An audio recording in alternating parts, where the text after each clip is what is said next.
Hey guys, this is another Top 100. We've got these 3 videos left and 1 aftermath. Saturday morning, it is sunny out there, it's hot in here, but I'm still going to keep it up because at the end of the day, I want to get back to some other top 10s as well, even though I'm enjoying all these top 100s. And by the looks of it, so are you guys. You know, the views are just coming in, I'm loving the debate, I'm loving the comments. This has just been the best year of doing this top 100.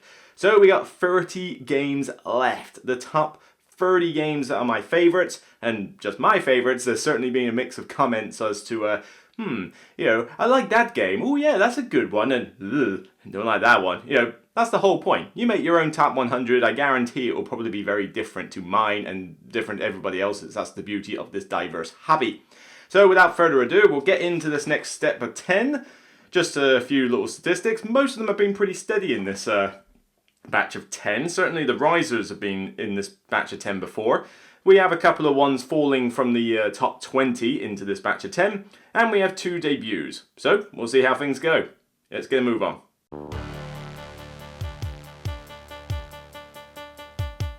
My number 30 is probably one of the most obscure games on this entire list. A lot of you probably haven't even heard of this game. A lot of you may have well heard of this game, but just can't get yourselves a copy because it's like nigh on impossible to find outside of Korea or Essen, pretty much.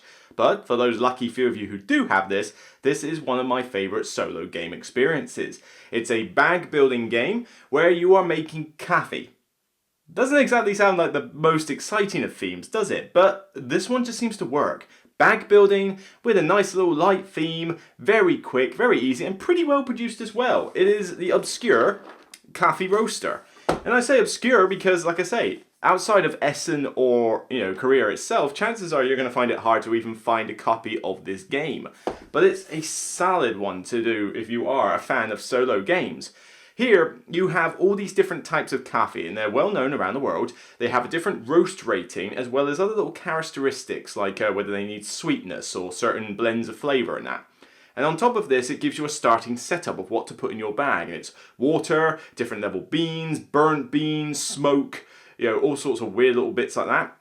And the idea is you have a turn counter, that each turn you will draw a certain amount of tokens from the bag, and it gets progressively higher and higher, and you will just do manipulation shenanigans with them. You have tokens that you can spend on various actions to do things like, put some in, draw some out, trash them entirely, put them aside for now, get other stuff for later, and all sorts of bits and bobs.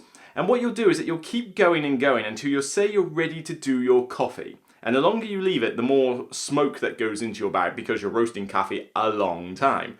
And the second board is the mug itself. It's got 10 spots, and you draw 10 tokens and fill those 10 spots up. You can do some other shenanigans based on what you've bought in the previous phase, and then you compare the levels of beans that you've got in the mug and see what your roast rating is. And you're trying to get as close as possible to whatever the rating is of that particular coffee. So, for example, the rating might be 16, and you'll get the most points for hitting 16, but you'll get a fair few for hitting, say, 15 or 17, a bit less for that. Basically, the wider you go, the less points you get. And there's a few bonus points for other things besides. It's, there's a bit of luck involved, but it's just very quick. You can get less than 15 minutes, you can get 1 coffee done, and you can play this in a kind of like free menu mode, where you do 3, one after the other, and the points that you gain in the previous one tell you what difficulty of coffee you should do for the next one.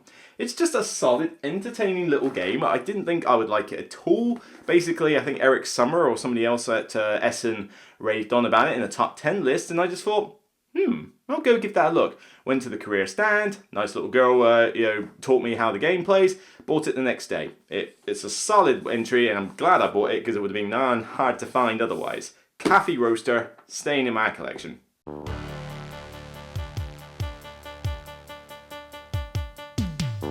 My 29 is the first debut on this list, and for a little interesting stat, I keep forgetting to mention these, Coffee Roaster rose 3 places, so it was 33, now 30. This one is brand new though, and there's no way this would have ended up on last year's list because I only played it at the start of this year. It is Ryan Lockett's newest game to his repertoire, at least around January, February it was, and technically it was a re-edition, reprint of an old game that I used to adore. I think his previous version was on my first couple of top 100 lists, but as time went on it was harder to get it played, it required a print and play expansion to fix some of the problems, and I was just yearning for a new addition to this. So when he announced it on Kickstarter, shut up and take my money. It literally was as quick as that. But this is a solid, a free /4X space game is I'm ever going to get. Empires of the Void, 2nd edition specifically. This I love. I do like a lot of space games. I do find the Space 4Xing good, but I have issues with certain other space games. Twilight Imperium 4 is just too long. You know, I've not played Exodus Proxima Centauri, but it looks a bit bland on the table, and the less said about Eclipse, the better. So, you know, there's only so many space games in the 4X genre that I can sort of go, yes, I really want to play this, and this is the one. You know, Empires of the Void, you're going into this new frontier, exploring lots of different planets, and the setup's different every game. You choose whether you want to ally with the planet and get the benefits of the race that's there, as well as be able to recruit them to your war efforts, or you conquer them and just get the resources they have and just have the straight up victory points. On top of this, you have these cards that you do that allow you to do missions and pick up delivery cargo, you know, errands and other cool things with influence, and and they're multi-use cards. So you need it for the effect, but you also need the power rating, which I always love. The turn sequence is really quick. You know, somebody picks a turn and everybody else gets a chance to do it or pay command points to do something else. So there's not a huge amount of downtime in the game. And the thing I really love, actually two things I really love. One, it looks gorgeous. If that cover is not enough to tell you that this looks gorgeous, then you won't be able to see it too well from this camera footage, but I strongly suggest you just have a look at some of the art that is in this game. This is the most beautiful space game I have ever played. It is just drop dead gorgeous with Ryan Luckett's color scheme. Oh, it works so well and I love it. You know, I think he's doing Ancient Worlds 2nd edition on Kickstarter soon. I've not played that, but if he's going to revise the artwork in it and all that, ooh, yeah, I might be tempted. So the other thing I love of this is the events. You shuffle in one event for each planet that you're using in the game, and they randomly come up and they do great story-driven events. You know, like the stock market has crashed on this planet, now you can get money really easily. The sea monster has risen up on this planet, you can go kill it for some victory points. There's a bomb on this planet, if you don't sort it out, then it's going to blow up the entire system and remove it from the game, but you can get some victory points if you go and save the nation. But you have something like 5 or 6 events per planet in this box, and you only do one per planet, and you don't use every planet in the game. The variety is insane with these events. You know, all right, I've got this planet in, shuffle 6 different cards and put one in. You have no idea what it's going to be until it turns up. It just adds to the variety so much. The events are very, they're game changing. You know, you might be doing a little pick up and deliver mission. And it's like, ooh, planet in danger. You know, I'm over there. I gotta go there later. You know what? Yeah, why don't I go save the planet while I'm at it? It's just, you get into the theme. It's well immersive. The rules are not actually that complex, even though the rulebook is not perfect. You know, the rulebook's probably a weak link in the game, but it's still not bad. I learned it fine from the rulebook. It's just I have to maybe have a reference aid in order to remember key points, because referencing stuff in here is not quite as easy. But once you get the game down, it is a blast to play and doesn't usually take more than 2 hours. 2.5 absolute tops this game should be taking you. Granted, does it go to 5 players? I don't know, does it? Yeah, it does go to 5 players. Probably don't play it with 5. But up to 4 players, you should be able to get this down in 2.5 hours, and it's solid every time. Love it. Empires of the Void 2.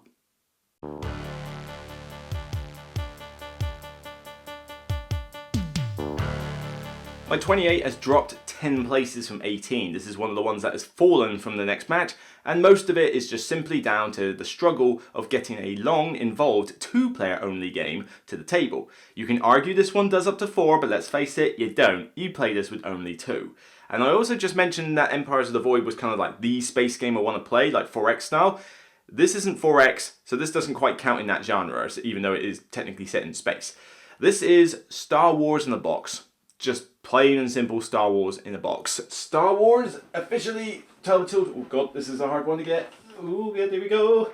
Ugh, heavy Rebellion, with the expansion included as a caveat. That is a big caveat here, because with Star Wars Rebellion, it is, like I said, Star Wars in a box. One player is the Resistance, and the other side is the Empire. One side is trying to find out where the Rebel base is in a kind of deduction game and blow it up.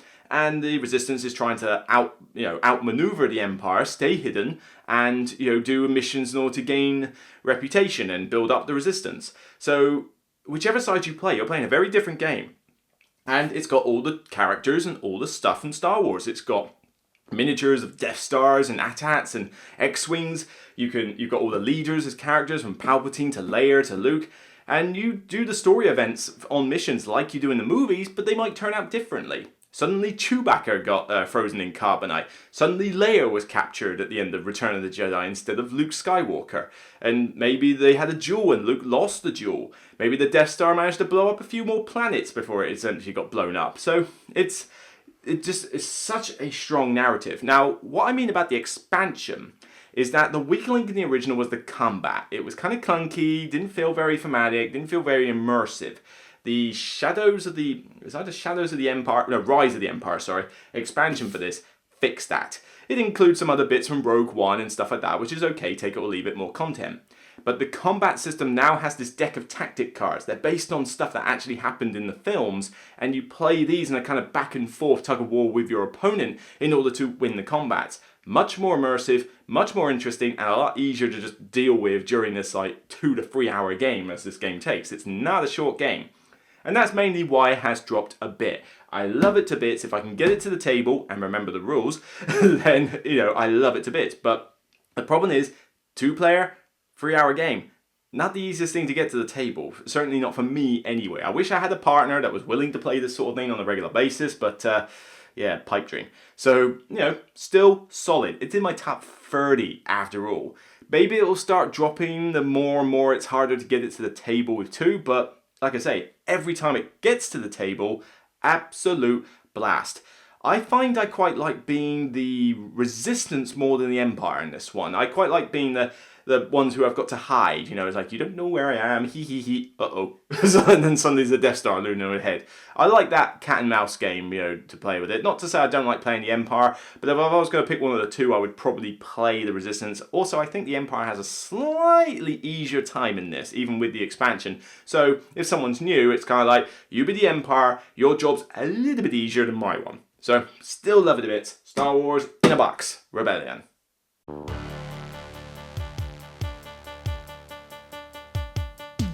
Number 27 has dropped only 5 places from 22. It's still staying strong in this top 10. There's finally an expansion announced for this game after what? How many years has this game been out? We have been crying for an expansion for so long. Now it's been announced. This could climb if the expansion is as good as it says it is, but please be good, please be good, please be good. This is the game that I said kills Agricola Stone dead. You motherfucker! Yes, I know, all the Agricola fans are going to go nuts over that one. But, I like... Agricola is fine as a game. I don't like the fact that it caps on the points, and I don't like the fact it punishes you severely for not doing certain things. And I hate the fact that everybody's farm looks near identical at the end because everyone's trying to avoid those negative points. So suddenly at the end of the game you're going, well, I might as well have 1 carrot.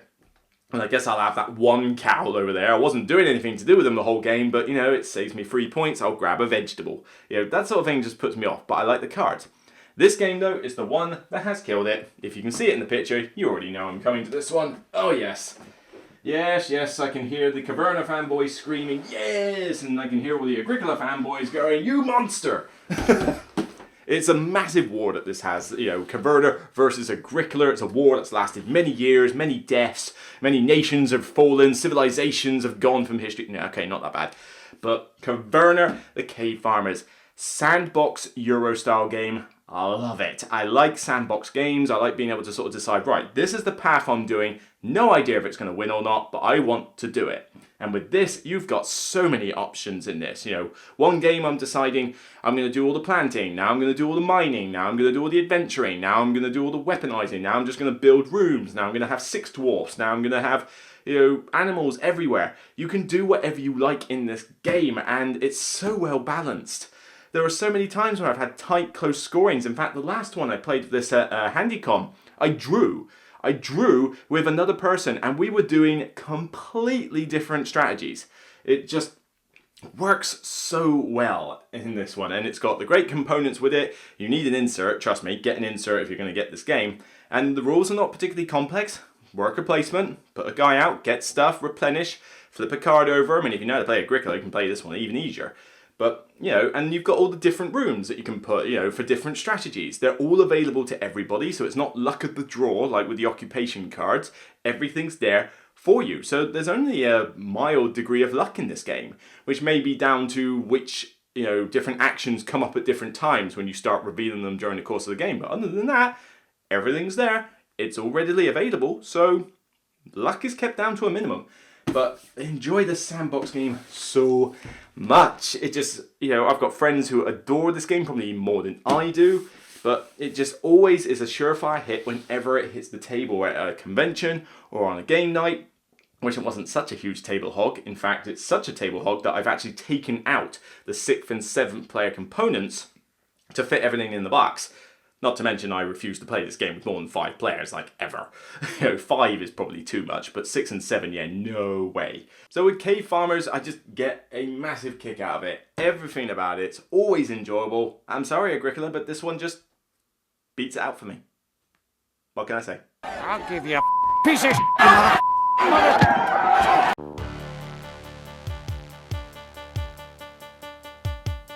My 26 has dropped 14 places from number 12. Yeah, this is taking a bit of a dive, mainly because I've been playing other games in favour of this deck builder, but I still really love it. I'm still collecting a lot of expansions for it. Not every expansion, I'm focusing on the ones with characters I actually know, or don't screw up the game loads. But this one is just such an enjoyable deck builder. It's simple if you start with a base set, and then as you add more expansions, it gets progressively more complex. But you can pick whatever Marvel scenario you want now, and it will do just fine. I can't get the game for you exactly, but let me just go to my camera a second, just tilt it slightly. Bear with me.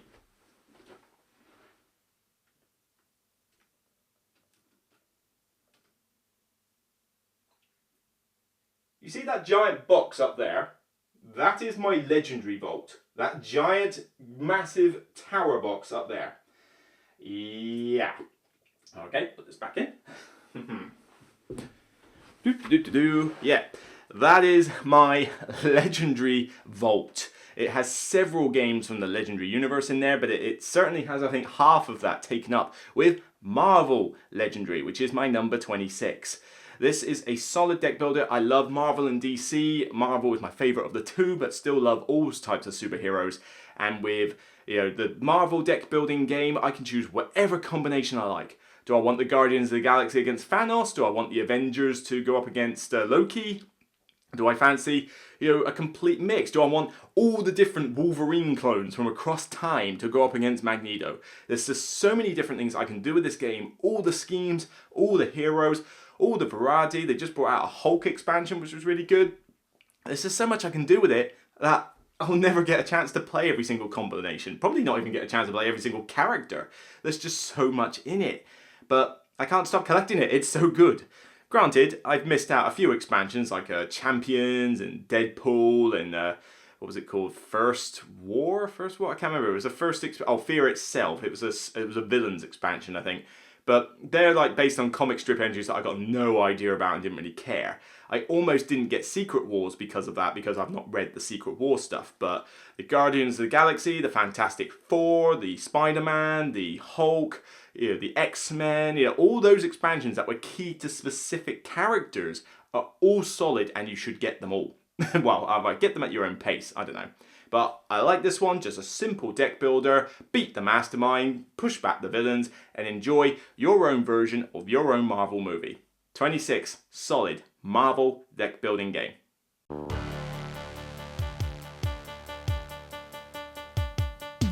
And my 25 is the debut to this list, my second debut in fact, and a certain viewer is going to be jumping up and down in his chair because, fair enough, you called it, you had 30 games to pick from. Actually, no, you had 40 games to pick from, and you got the right segment of 10.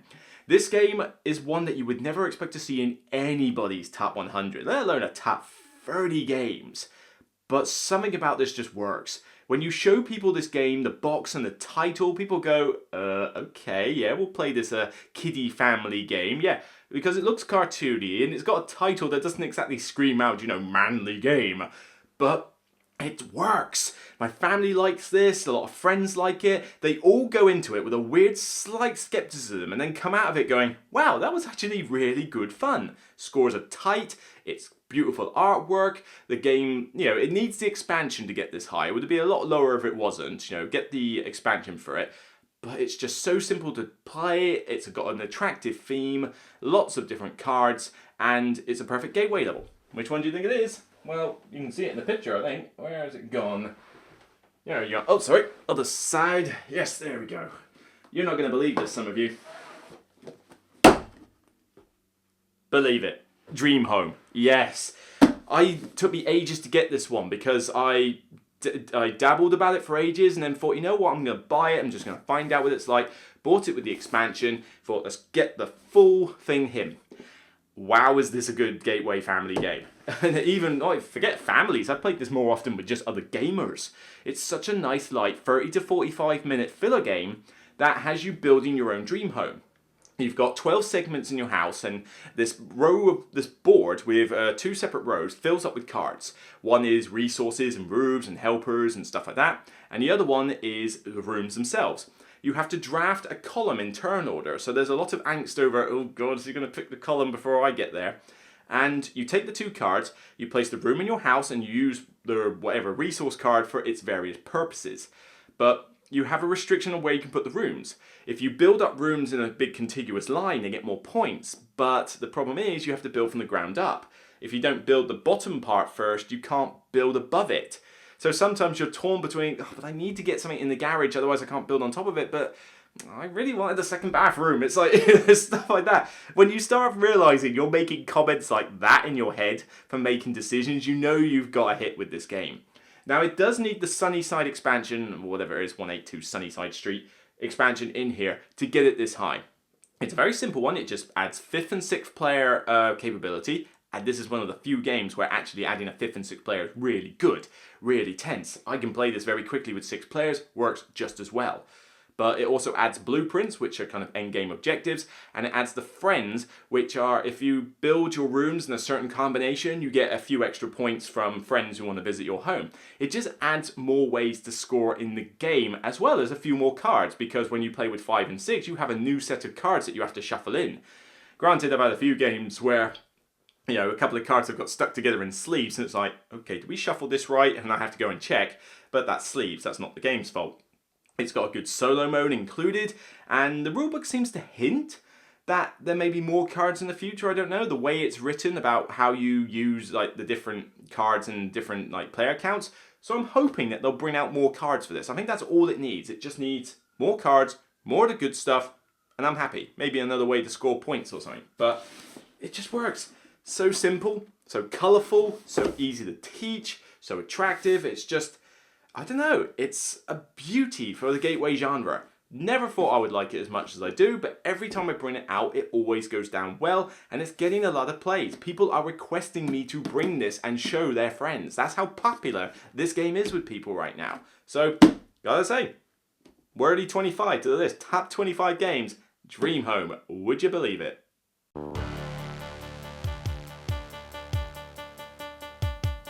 My number 24 has dropped 8 places from 16. Probably rode a bit of a high when I first got this game and started playing it, but it's dropped a little bit mainly because it's hard to get players to play this game, especially when this is one of the games where I feel like I only really want to play this with people who know the game, because as soon as you teach it to people, they don't quite understand the subtleties of how they should act, what areas they should go for, how to attack other players, and how to do the card drafting. And then they sort of get put off the game after that. But no, you have to give this multiple tries to really get into it. But it's a solid game if you're willing to put that little bit of effort into it.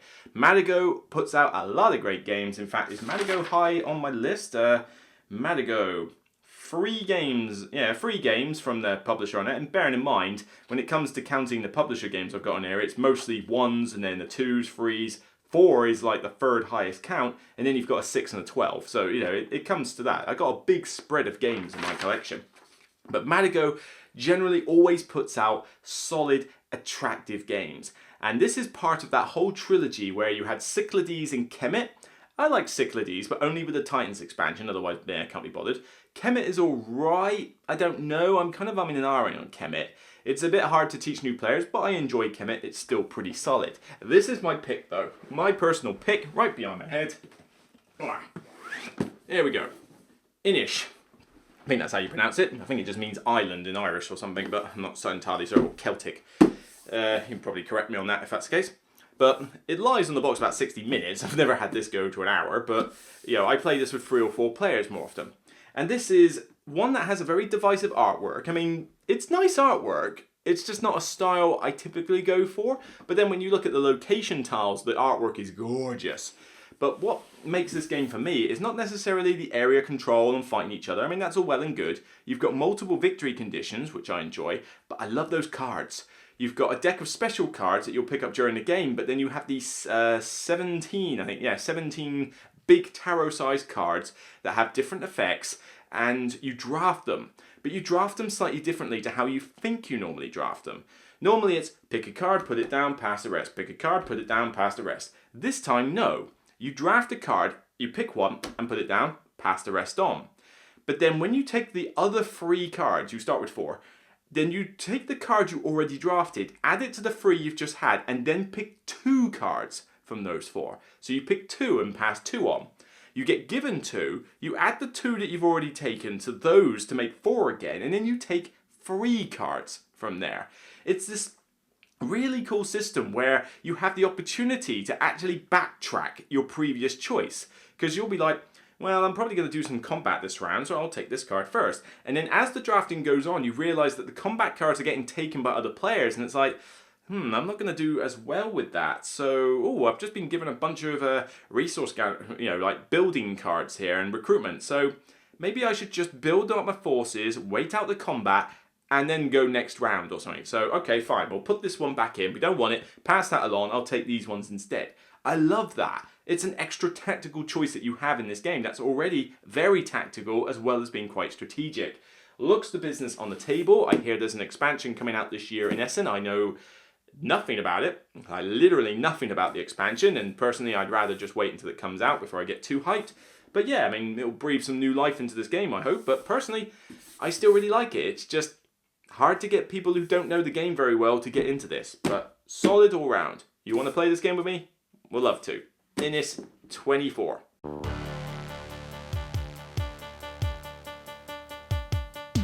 My 23 has climbed 2 places, so it's still pretty steady. It could climb even further, I don't know. It's just getting that slightly bit better every time I play it.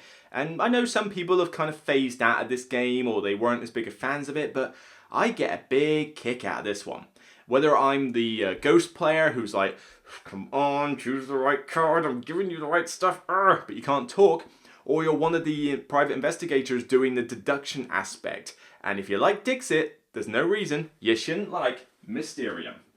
Oh yes, I do love this game.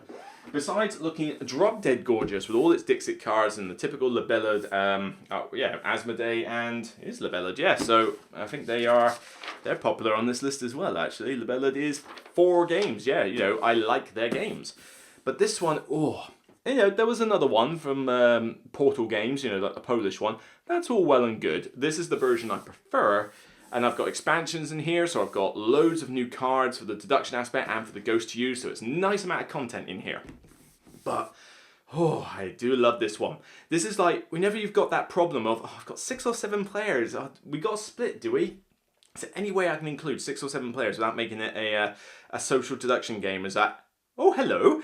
And Mysterium works well with pretty much all player counts. I'll play this with the minimum count of, actually, I haven't played this with 2, forget that. But I've played it with 3, it works fine. I can play it with 4, 5, 6 or 7, not a problem. It's an enjoyable game throughout. If you like Dixit with that whole getting into your team, or your opponent's head and trying to think, what clue could they possibly mean with these cards? Well, now it's co-op. The ghost is helping you try to figure out who murdered him in a kind of Cluedo style way, weapon, person, location, but they give you the Dixit cards in order to do it. And on a side note, I don't recommend that you put Dixit cards in this actual game and try and play with it, because chances are you are going to lose. You are basically playing it on hardcore mode. The cards in here are designed with the deduction cards in mind, therefore you can make more links to them. But yeah, I love it. I love playing the ghost every time in this. I mean, I'll play the deduction part as well, but if people are uncertain about playing a ghost, I'll jump in and go, me ghost. I love it. Love that tense aspect. You know, I don't have to talk, I just have to progress the game forward, but I get to laugh internally at what the players are thinking, as well as curse internally at what they're thinking or what the teammates are throwing them off on. Solid game. Can't wait for more content. If they're going to release more cards like they do with Dixit, then I'm going to snap up every pack and have more variety. Love it. 20, this is 23 now, yeah, 23 high on my top 100.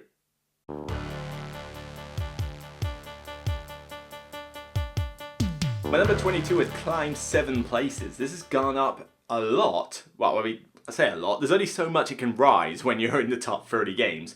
But this one's gone up mainly because of the recent expansion for it. This is one that I seem to be the champion of. I hear people like this game, but I never see anyone play it. Nobody's heard of it when I bring it out. You know, people are uncertain when I mention it's a small deck builder, but has a lot of punch in it. But whenever I mention games that are like, you know, best bang for your buck or best cheap games, you know, that sort of thing, this is one that I think of because it is about as perfect a bang for your buck deck building game as you can get. And there's 2 expansions for it. They're both standalone, but I highly recommend you grab the recent one. I think it was called Last Rites for this excellent compact deck building game. Whoop. Valley of the Kings. And this is that expansion actually, Last Rites. There's the base set, there's Afterlife, and there's this. They both do pretty much the same thing. They give you a bunch of cards and a solo mode, and you know, it's basically more content. But what you're doing in this is you are a pharaoh trying to get all the items for his tomb. You want your tomb to be lavishly equipped for the point when you die. I think funeral planning gone mad when it comes to Egypt. But with this, all the cards that you can buy are laid out in a pyramid shape, 3, 2, and 1. And they're in different colour sets. The idea being is that the scoring is based on how many of each colour you can get into your tomb. Duplicates don't count. You need the individual ones. So, and I forget what it's called. It's not Fibonacci or is it times 2? I forget what the scoring table is for this. But it essentially means that if you get 7 out of a set, you get 49. 6 out of a set, you get 36. You know, it's basically that. It's a set squared. And you know, with this, you know, so smaller sets that only have 3 cards in them, they won't score you many points, but there's only 3 of them to get. And each colour set has a theme with the cards, because it's not just simply a case of, oh, I get cards and colours. No, this is multi-use cards at its best. Each card has the currency to buy other cards. It has a special ability that you can trigger. It's also required as an action called Entomb to actually get it in your tomb. Because this is the twist. Most deck builders score you based on what's in your deck. This one doesn't. Here, you have to take a separate Entomb action, which is either on the ability cards or something you can do once a turn, to put it out of your deck and in your tomb. That's the only way it will score. So you're at this point during, like halfway during the game where you're thinking, when should I get this in my tomb? When should I stop using its ability? Can I just hold on to it? It's great tactical decisions. Now you'll want to entomb your starter cards relatively quick, but not all of them. They have useful abilities. But when you get this cool ability that allows you to do shenanigans with your deck, you're like, oh, that's such a cool ability, I'd like to use it, but I better get it in my tomb very soon because I need to finish that color green set. It's solid. Each expansion adds another grouping for each color. So I've got 2 expansions. I now have like 3 different sets for each color. So the variety in here is like really good. But I definitely recommend Last Rites either as a starting point or as a expansion, because what it does is that it replaces the starter cards. The starter cards in the original are decent, but the starter cards in Last Rites are much better. They are much more useful. There is no duds. They are just an instant replacement for me. You can pick either or. I think you can mix and match, but personally, I just replace the starter sets from the other expansions with the ones in here, and I've never gone back. But believe it or not, this has all the expansions in it. Yep, every single one. I don't sleeve this game. The cards are decent quality from AEG, so they're pretty fine, but that is just a chock-a-block full of cards. That's it. Base set and 2 expansions and a rulebook. I had to take the original starter cards out and put it in spares, but what the hell, you're using normal things there. But yeah, look at that. Perfect cheap game, bang for your buck, portable, take it away, doesn't take up too much table space even with that pyramid I mentioned. It's just an absolute blast. Love this game and I highly recommend you give it a try if you've been umming and ahhing it over time. Failing that, give me a shout next time I'm going to a convention near you, and I'll try and bring it along. Valley of the Kings 22.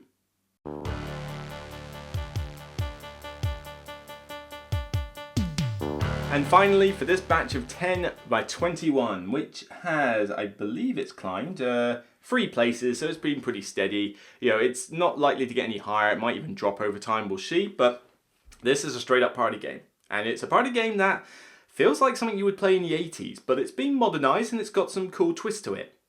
I don't often like to play this in a giant setting that I see at conventions like HandyCon and that, because it's maybe too many players, it's a bit unwieldy. I love just playing this in an intimate party setting with a group of friends or family, maybe 9 of you tops, 3 teams of 3, but ideally you could have 6 of you, 4 of you, whatever, and this is the best clue-giving party game that I can think of. Straight up ease. 3 rounds. Your ability to describe the words on the cards is restricted as you go for each round. First you can say what you like, but you can't pass. Second round, you can only say 1 word, but you can pass. And third round is just entirely charades. You use the same 40 cards, so you keep rinse and repeating as you go through, so your memory picks up as to what cards you want. Yeah, you guessed it. Time's up. It's stressful, it is frustrating at times, but it is highly entertaining. That 30-second timer or whatever it is, that drains a lot faster than you think it does as you're trying to describe these clues to your partners or your team and they're just not getting it and you're like, it works so well. Easy to teach. Anybody who's played any party game in their life, like from the 1980s, will gravitate to this. And this is the edition that I will always play though, because this is Time's Up Title Recall specifically. And this one has all the cards be titles of books, songs, albums, movies, that kind of thing.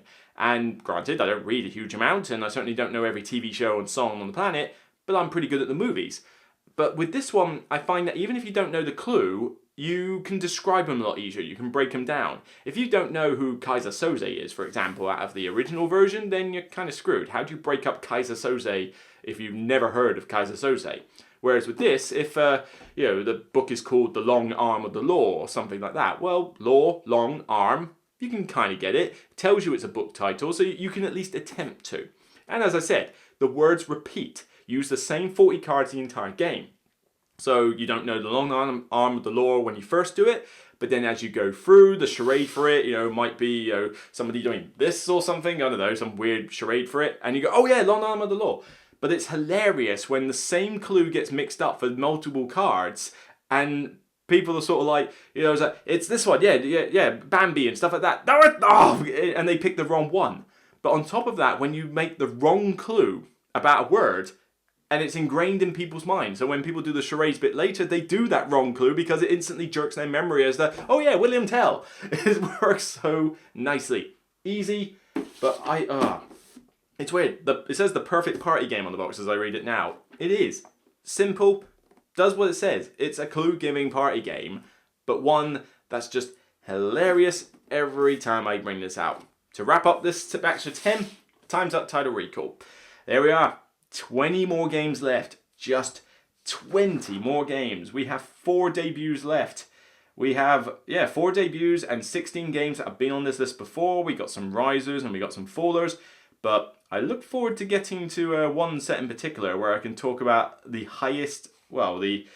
second highest riser on this list, not including stuff that's being taken off the list. So, definitely some good ones to come. Cannot wait to talk about these 20. I mean, talking about these 10 was beautiful enough because, Valley of the Kings, Inish, Caverna, Marvel deck building game. I love these games. They are so much fun, and I'm only in the 30 to 21. So I've got 20 more amazing games to talk about.